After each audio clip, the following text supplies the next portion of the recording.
And I want you to, one thing to remember, Victor, is to try to look at me. If I'm not looking at you, try to talk to me anyway. I know you're Okay. sort of going to the camera a lot and stuff, but if I'm not looking at you because I'm looking in this motherfucker here, Okay. I want you to still look at my direction. Okay. Okay. All right. So sounds like you've got a direction you want to start out at. What do you want to Well, deal I with? wanted to start out. Remember, you were talking about Mm-hmm. why am I doing this? Right. That I'm putting together what artifacts that I have, what archives that I have for my grandchildren. I have 6 grandchildren, and I'd like them to know what I was like, what their grandmother was like, what their fathers were like when they were their age, what was the world like in those days. And I didn't have any of that information about my own history, my own grandparents, and volunteered at my grandson's elementary school for 5 years and noticed that most kids didn't have a grandfather in their life, and so that's pretty much my motivation, is not only to just put my artifacts out of boxes and into some organized way, but to tell a story of uh, not just what I have done, but in the context of what was happening in the United States and in the world at the time, because right now, 2 of my grandsons are 12 years old. They're old enough that they are learning in school about the environment. They're learning in school a little bit about history, some of the wars and things like that. And I talked to them about democracy in Greece, and they ask the natural questions like, well, how long ago in Athens was democracy started? And I say, well, 2,500 years ago. And they, what was the world like 2,500 years ago, 3,000 years ago? And then it gets down to what was the United States like. And I explained to them that Gary, where I was born and raised, was sand dunes on the south side of Chicago in 1906. And Gary was basically new and built in 1906 and supplied the steel for uh, 2 huge wars. And it was in decline by the time I got out of high school, which was 1957. So it went up and down in about a span of about 50 years.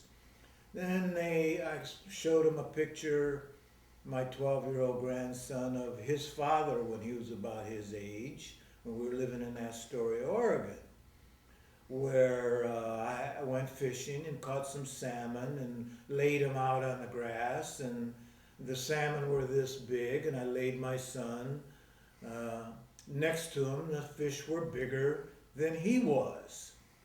And they get an idea, and they say, well, where have all the fish gone?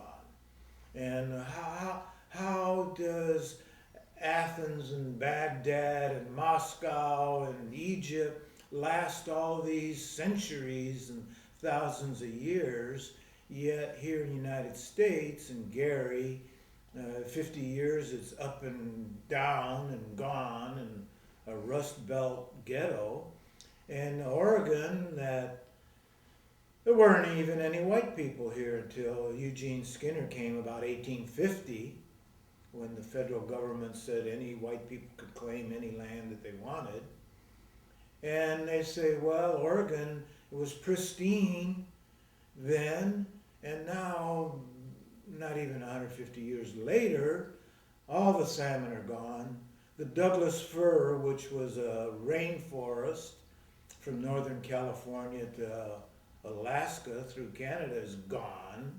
The topsoil in the Willamette Valley, some of the finest soil in the world, class 1 uh, Willamette Valley clay loam, is pretty well paved over. The farms are gone. And how did that happen so fast in the United States? Uh, and now they're learning in elementary schools about sustainability and the environment and democracy. And it's not like my grandchildren are saying it's my fault that they're inheriting such a mess. But on the other hand, I'm feeling, like of course they have that question. It's a logical question of how did we go through it all so fast? And what was I doing all those years? Was I part of the rape and pillage, or was I trying to do something to promote some sustainability and some human living in the context of a natural world? So in a nutshell, that's one of the reasons that I've put a historical context into this timeline of my life, and hoping to explain to them kind of how we got to where we are right now in the United States. And I'm not a historian, I can't explain it completely, but I do feel it's important that they hear their grandfather's take on it, and what I've been able to pick up in my 75 years. So let's bring it down to the more personal. You're talking about expressing to your grandkids what your kid's life was like. You've got your childhood upbringing in Gary, Yes. then you've got your children, and now you have your grandchildren.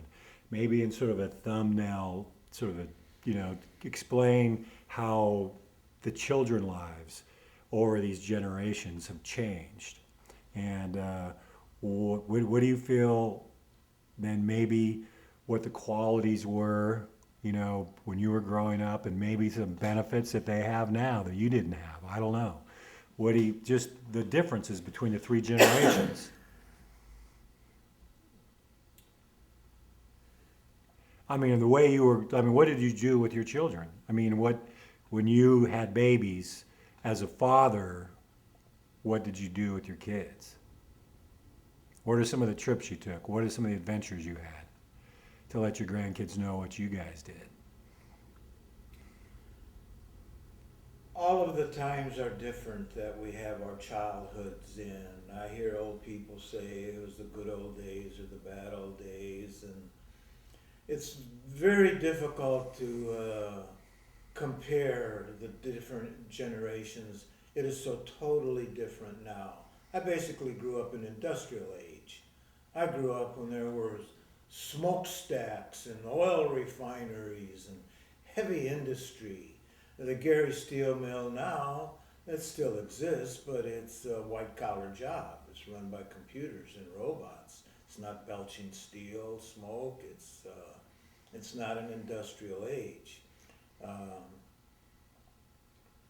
Then came, and it's not an age where there were a lot of production. Nowadays, it's more of a global situation, and you don't have small family farms, you don't have small factories, you don't have local economies, and it's going to be very difficult for the younger generation to figure out how to make a buck and live an honest life. And with my children, our firstborn was born in 1965 in Dayton, Ohio. Our secondborn was born in 1966 in Astoria, Oregon.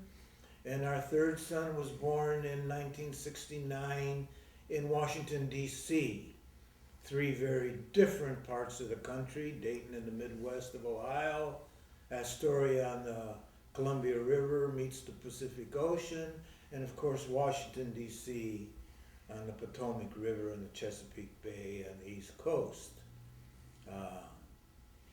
And those three boys basically grew up in Eugene, Oregon, which was a small provincial town. Eugene, Oregon's population in 1921 was 10,000 people. Um, and they were all basically farm, agrarian, and loggers, and wood products. All this has changed.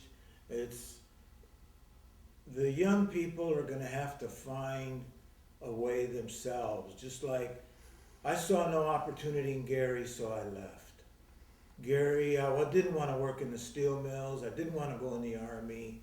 I didn't want to join the local powers that be that operated unofficially in Gary. So I had to wander and search and figure things out for myself. I think it'll be much that way for my grandchildren, although they won't have the freedom to travel like I did, by hitchhiking and freight trains and cheap buses.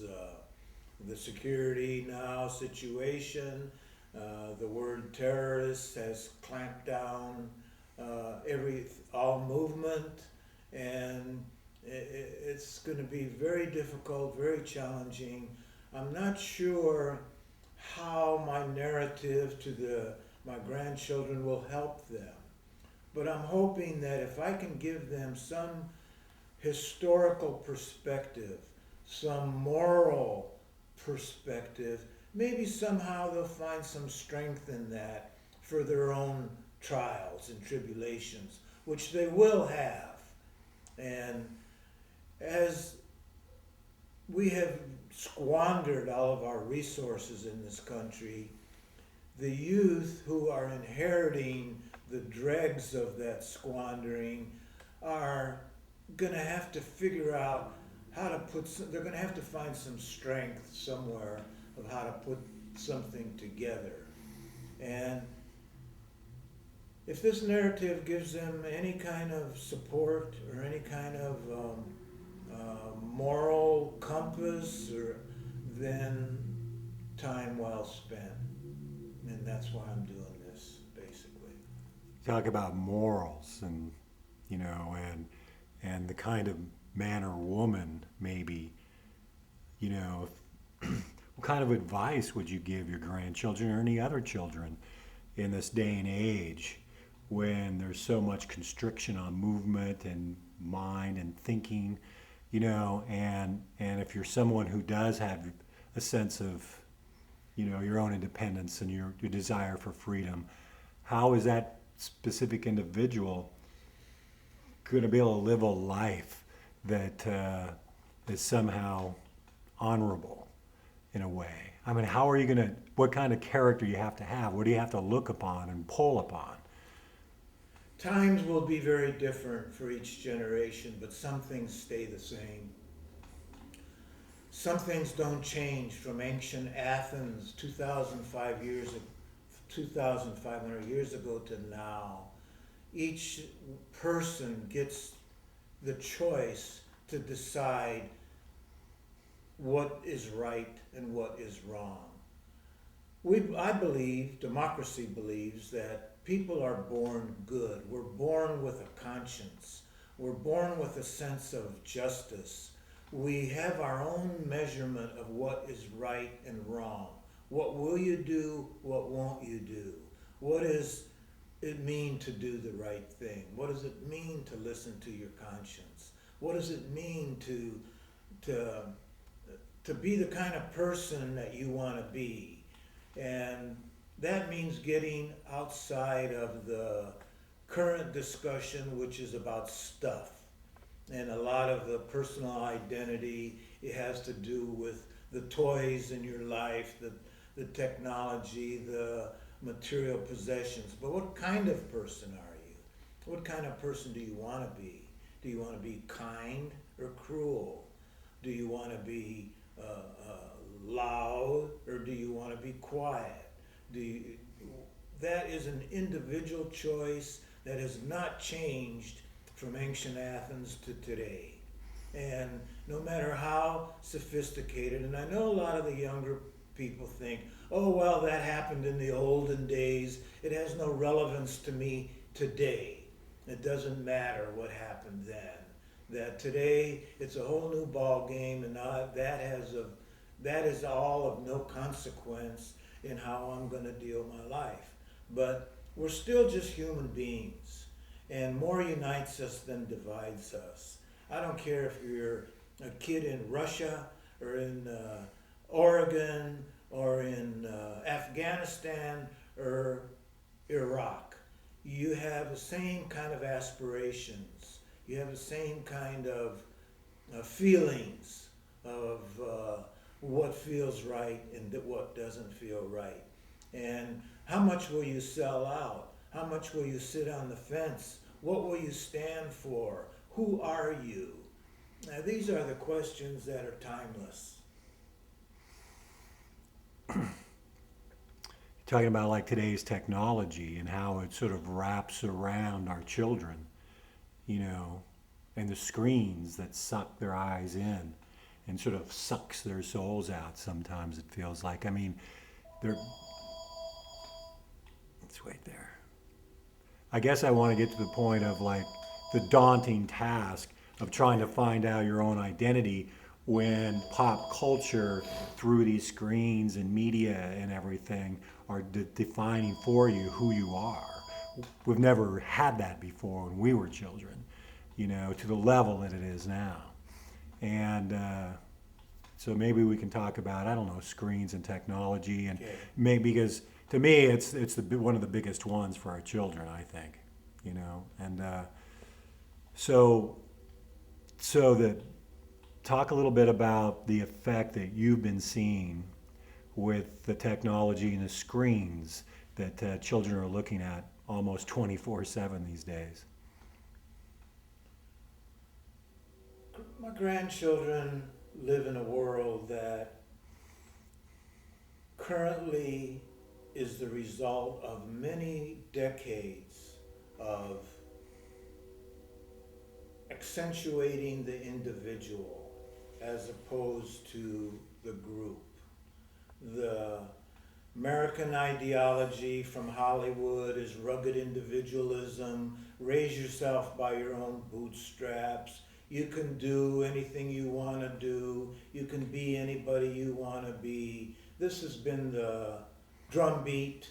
This has been the schmooze. This has been the inoculation and propaganda that generations have come up to this point, to where technology now, if a person has that little screen, whether it's handheld or on the tube, whatever, it is the constant companion. But all generations have had addictions. Maybe in ancient Greece and Alexander, there was a lot of drinking. Maybe in other times there have been other kind of drugs and addictions. And I think today the screen is the most pandemic addiction. Not many young people can go any time at all without a screen to feed their Jones. And as other generations have had to deal with their addictions, because let's face it, the human being does have propensities to do compulsive obsessive behavior over and over and over. The challenge will be to how do you throw off those chains of addiction when everybody around you is doing it, and it's all you know, it's all you've ever known. How are you to throw off those addictions, those chains which become a comfort blanket, to head into the abyss, or to head into unknown, uncharted areas like I did when I left Gary, to go to who knows where, when. Well, let's talk a little bit I about. gotta hang a minute. Okay. All right, Victor, here we are, hanging loose, man. Just being, you know. So we were sort of in that mode of talking about technology and addiction and everything. You want to? Well, how do you be real? I don't have advice for my grandchildren. I have an example of my life and my take on history uh, during my lifetime, but it's going to be all different. My grandchildren, all of them, have grown up with a screen as a constant companion. Uh,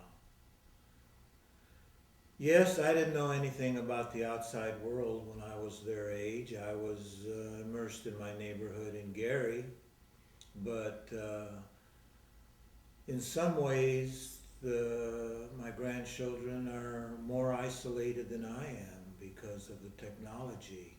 They have not experienced human interaction with their little buddies on the street or in the alleys or on the playgrounds and the parks.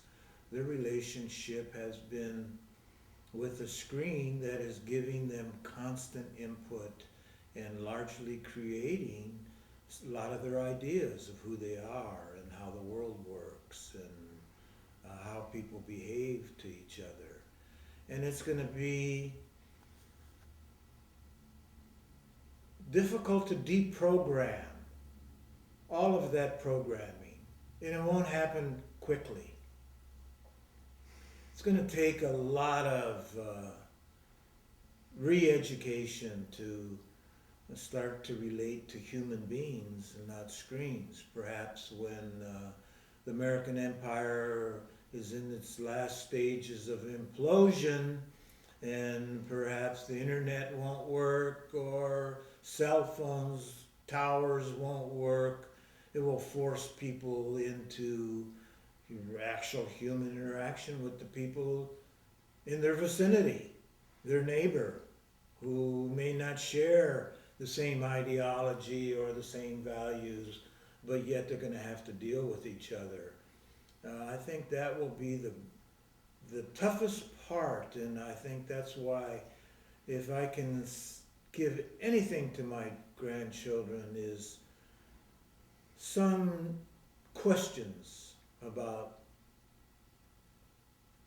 what matters to them. Who are you? What kind of person do you want to be?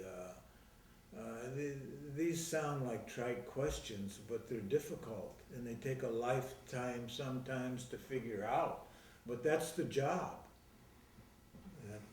It's been my job as I look back on my 75 years. I was just trying to figure it all out as best as I could with whatever resources I had at hand.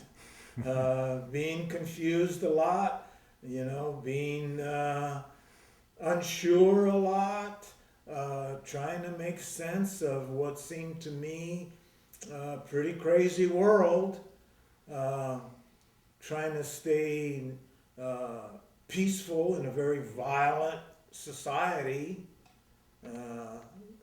that I grew up in and live in.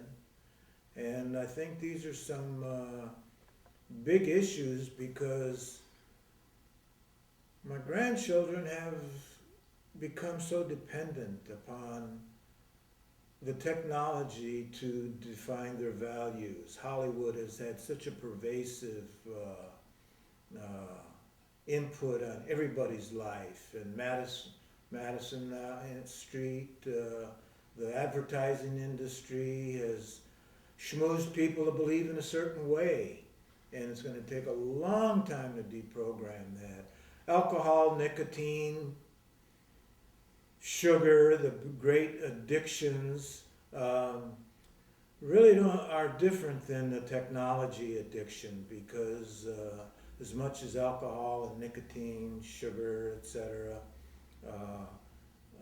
dehumanize us and dumb us down, the technology addiction not only dumbs us down, but it fills us up with a vision of somebody else's and squelches our own inner visions and squelches our own imagination. We imagine the imagination has been programmed to us.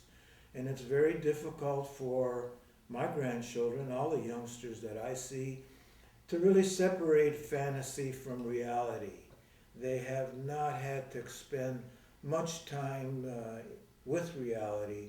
Much more time is spent in fantasy land and imagining things that are external, other people's imagination, and not an internal imagination from each of the young people. I think this will be the greatest hurdle. In Iraq and Afghanistan, the children are dealing with drone bombs and all kinds of guns. But in our country, the pitfalls are different, but no less devastating. And if I can help my grandchildren to see how they can individually overcome their youth, their imprints, what they've been exposed to. Because in my 75 years, I've realized that I was heavily imprinted by Gary and my experiences in Gary, and I've lived them out pretty much the rest of my life. So that will be the case for my grandchildren and any other young people in that generations. And how do we refresh ourselves? How do we renew ourselves, reinvent ourselves, and find who we are down deep? What will you do for money? What won't you do for money? If you don't stand for something, you'll fall for anything. Peer pressure is so great, and I think especially in our society where the media is so powerful. They say it's not a totalitarian dictatorship, but yet propaganda is very totalitarian. It leaves very little margin on the sides for anything different. And the challenge will be to find that, to dig deep within your own soul and find it. And if this narrative, if this collection of archives can help make some sense of their own self in their own direction, that's why I'm doing it. Well, let's bring it down to the Whitaker neighborhood. I mean, you've been around since the late 60s, early 70s, involved in the community extensively, and you've been here to 2014 so far. I mean, let's start out, let's see the progression, the changes that you've seen over that, 40 years? Yeah. In the Whitaker neighborhood. Let's start out just simply like when you first got here and what it was like, and then what you were doing. Let's just start out, what was the Whitaker like when you first arrived here? Eugene, Oregon in 1970 was in some sense the epicenter of a back to the land movement that happened throughout the world, really, but especially, in the United States and on the West Coast. The Northwest became the back to the land movement epicenter. People came here from all over because we had topsoil, we had salmon, we had Douglas fir, we had resources, and people wanted to unhook from the grid, which they considered was falling apart and was an oppressive grid, designed to make wage slaves of people who didn't really produce anything but shuffled a lot of paper and promoted propaganda as the universities became. So there were farms, there were communes, there were co-ops. The University of Oregon in the late 60s was one of the most activist universities in the whole United States. Uh, University of Wisconsin in Madison, Berkeley, Columbia. There were some other schools that were activists, but the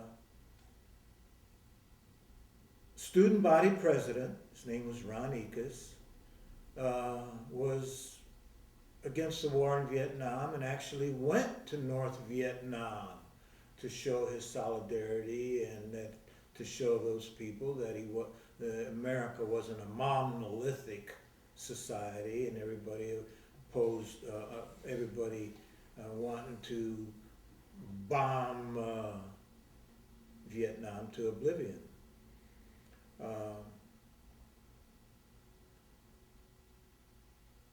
I came here from Washington, D.C., where I had a job working in programs designed to eradicate poverty, especially for migrant farm workers, for urban people, black urban people. And Wayne Morse came back from Washington, D.C., was voted out of office. Ken Kesey came back from the Bay Area. Andrew Weil came here. The Hodads had a tree planting collective with, I think, people from 25 or 30 states on their crews.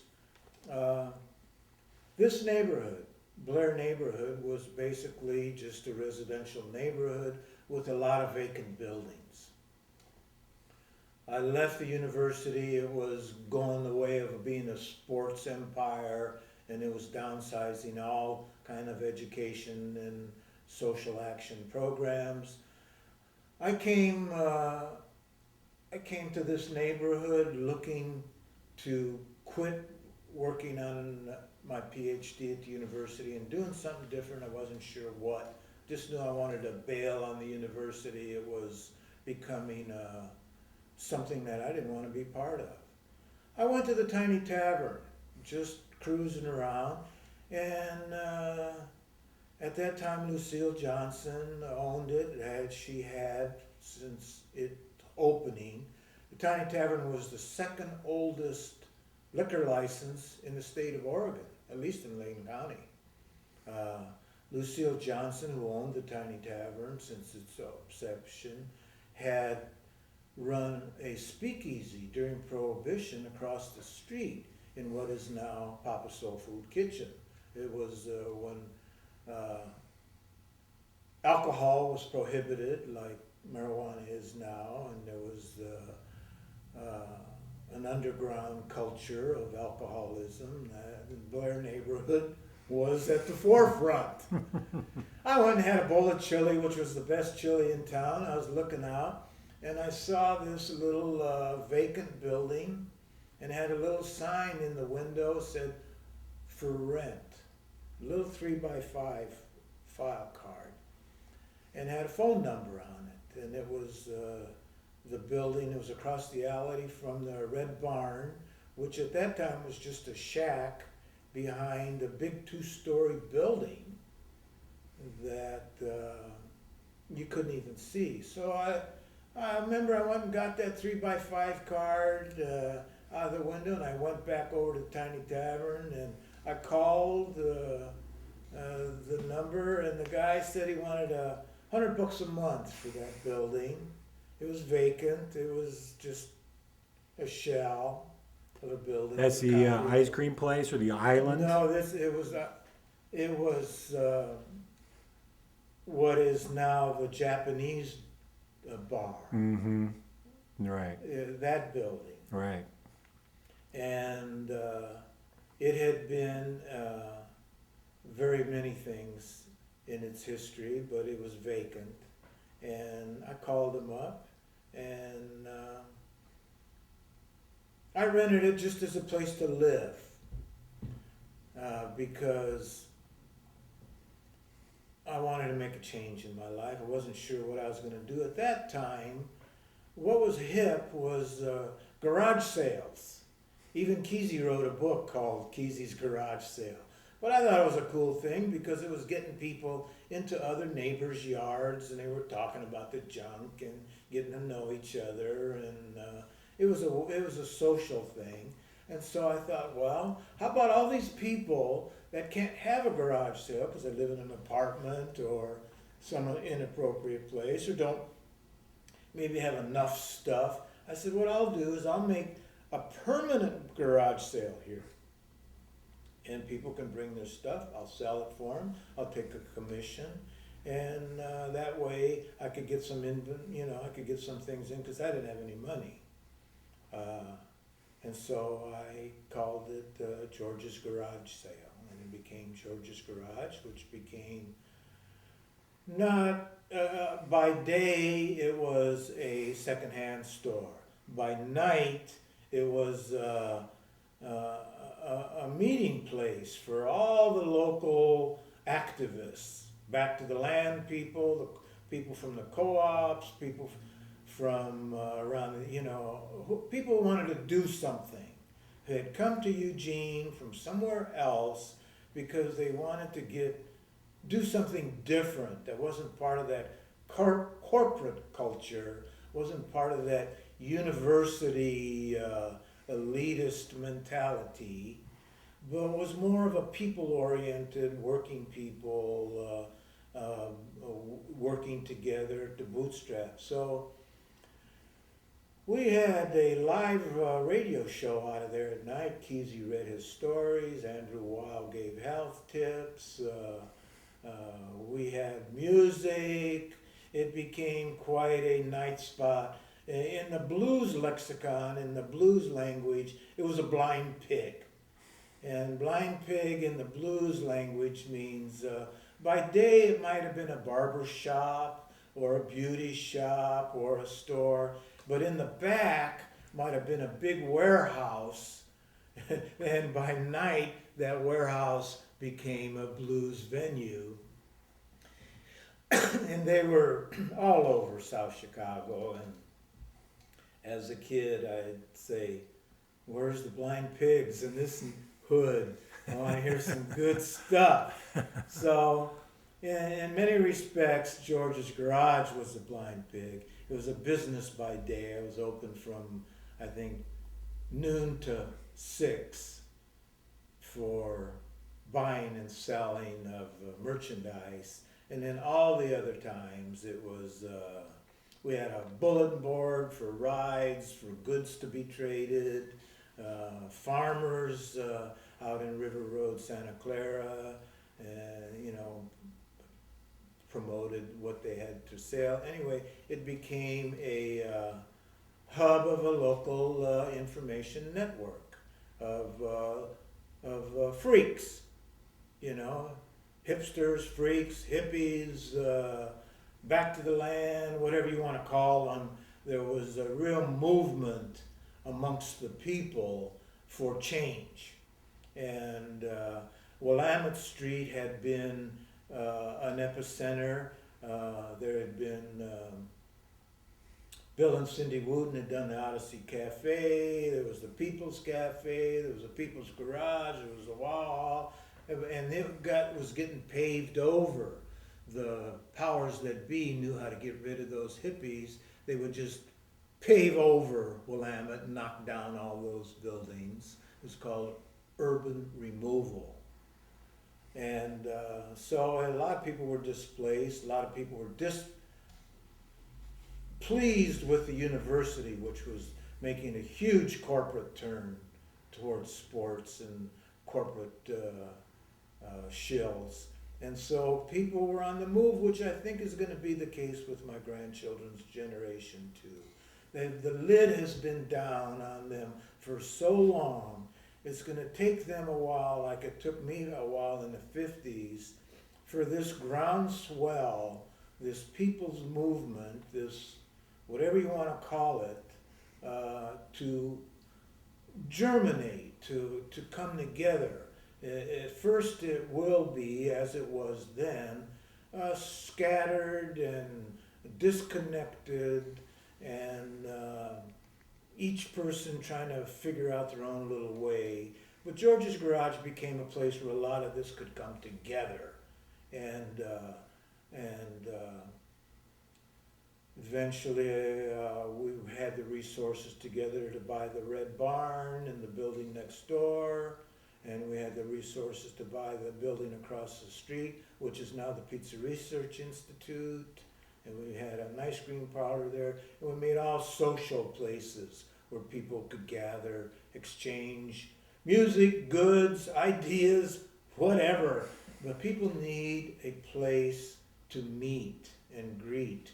And one of the difficulties I see for my grandson's generation is the public domain has been limited by so much. Let me use for an example the Wayne Morse Free Speech Terrace that I was involved in activating for 16 summers, 16 seasons, starting with when the Saturday market opened the first Saturday in April, to Wayne Morse's birthday, October 20th. For 16 years we did that. And at the beginning, this was before there was a statue there, any of the pavers or anything like that. It was just wide open, but there was a plaque that it was dedicated to the memory of Wayne Morse and the free speech. And look at it from when we started there, when it was the whole plot, whole terrace, to now it has become narrowed down to it's just this unused little part right in front of his statues that is not even used for discourse or public discussions. People sell bongs off the pedestal of the statue, and people, that is a symbol of what has happened to the public domain.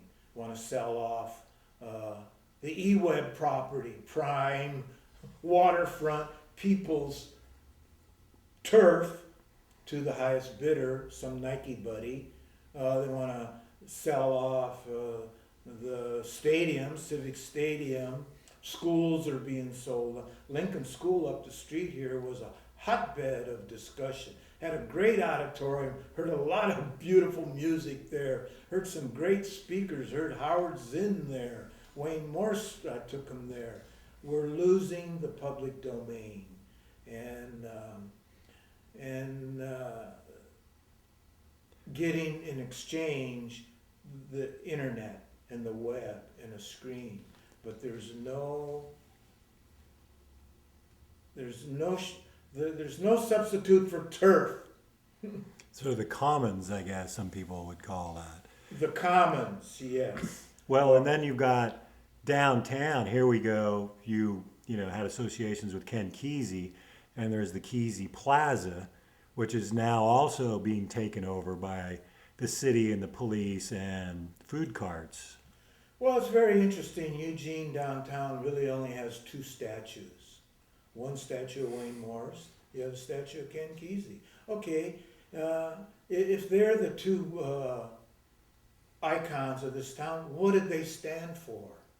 What were their values? What did they fight for? What did they represent? Let's talk about that, which we're not. Kesey, Wayne Morse has become a one-liner of he voted against the Gulf of Tonkin. Kesey has been a one-liner of he wrote Cuckoo's Nest and Sometimes a Great Notion.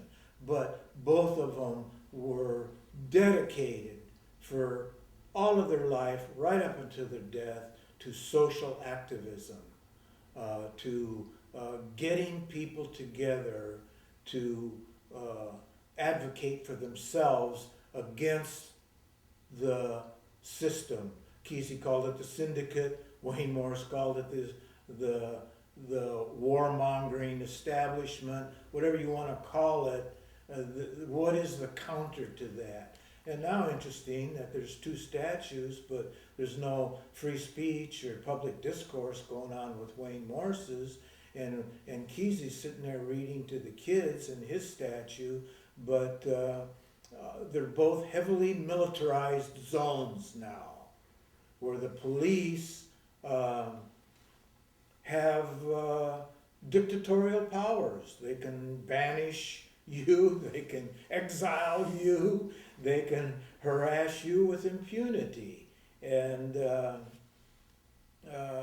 think those are yardsticks not only for where we have become, but they're also a yardstick for what those people stood up for. And You what know? was that? Some of that. Let's go Yeah. back in time. And you were involved with Wayne Morse. I mean, when did you first meet Senator Morse? Well, I first met Wayne Morse in 1970 when we were both coming here from Washington, D.C. I had had a big job in Washington, D.C., and he was closing up his office and coming back to his farm. And there was a great man at the University of Oregon who wrote a book called New Careers for the Poor. His name was Art Pearl. He had a radio program at Laurelwood Golf Course, live radio program. And it was called Art Pearl versus the World. And he had run for governor. He had done a lot of really good poor people's strategies and things like that. And I was his assistant, and he said, "Hey, Wayne Morse going to be on the program. Would you go up to his farm and pick him up and bring him to Laurelwood?" I said, "Sure." I had heard, of course, of Wayne Morse because I had lived in Washington, D.C. for many years, and he was a legend there. He was, what people don't realize now, one of the biggest names in America in the 60s. You don't see him, you don't hear about that much because of what he stood for. But for instance, when I was in Washington, D.C., if I had to take a cab from one place to another, and I traveled a lot, you know, you get to know the cabbies, the hack pushers, and "Oh yeah, where you from?" "Oh, I'm from Oregon." "Oh, you from Oregon? You lucky man, you got Wayne Morse for a senator." They all knew Wayne Morse, all the cabbies, because Wayne Morse was on the District of Columbia